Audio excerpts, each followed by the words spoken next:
Hey guys, it's Yuta. So, I've always wanted to talk about cancel culture in Japan, and fortunately or unfortunately, we had a lot of examples recently, so here's my chance.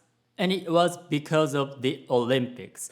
I'm gonna talk about 4 cases, but there's actually much more. So if you wanna learn more about cancel culture in Japan, you need to learn Japanese. And if you wanna learn Japanese with me, I will teach you the kind of Japanese the real life Japanese people today actually speak. So click the link in the description and subscribe.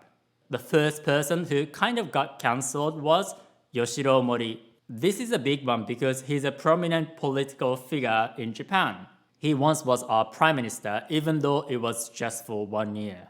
He was originally the president of the Tokyo Olympics organizing committee, but he resigned because of his sexist remark. He was discussing increasing the number of female directors, and he said something along the lines of, oh, if you have more female directors on the board, it's going to be troublesome because women tend to talk about irrelevant stuff. This understandably made a lot of people angry, and initially he wasn't planning to resign, but eventually he did. The next person I want to talk about is Hiroshi Sasaki. Do you remember our ex-Prime Minister Abe at the 2016 Rio Olympics?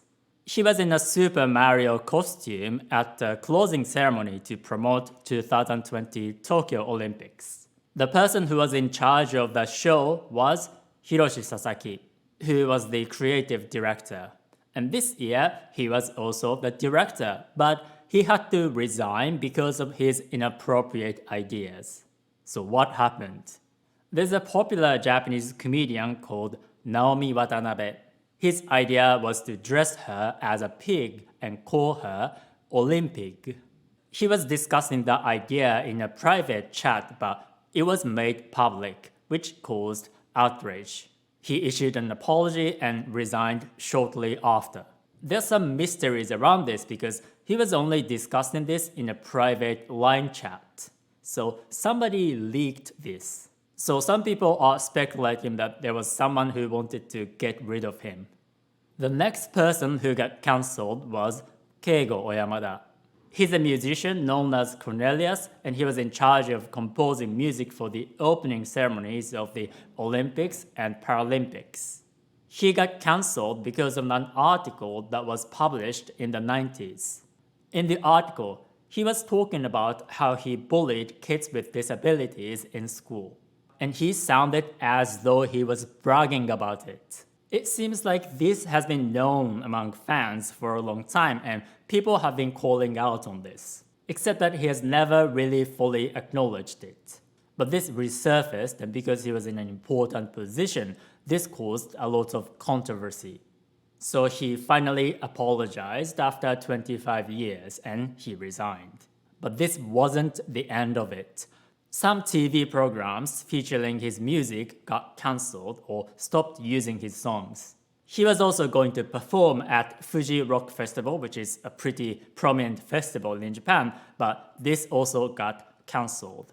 So it does seem like he really got cancelled, at least for now.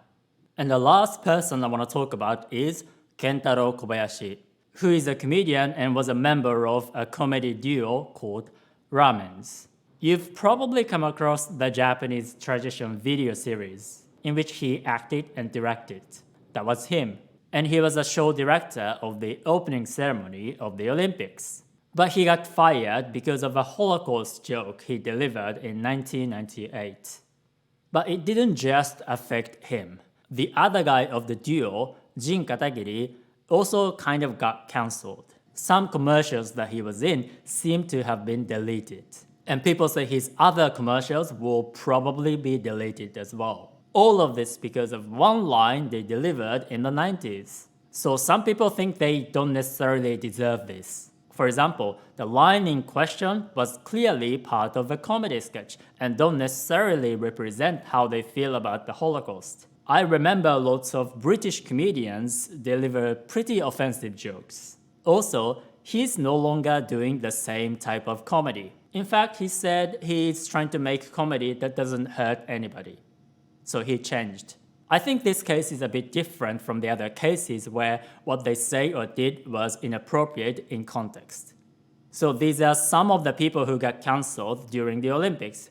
But these are just a few examples, and there are other people who get cancelled in Japan. And if you want to learn more about Japanese culture, you need to learn Japanese. And if you want to learn Japanese with me, I will teach you the kind of Japanese that real-life Japanese people today actually speak, which can be different from the kind of Japanese that textbooks and apps teach you because they can be unnatural and outdated.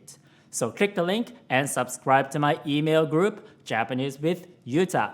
Alright, see you guys soon. Ciao, ciao!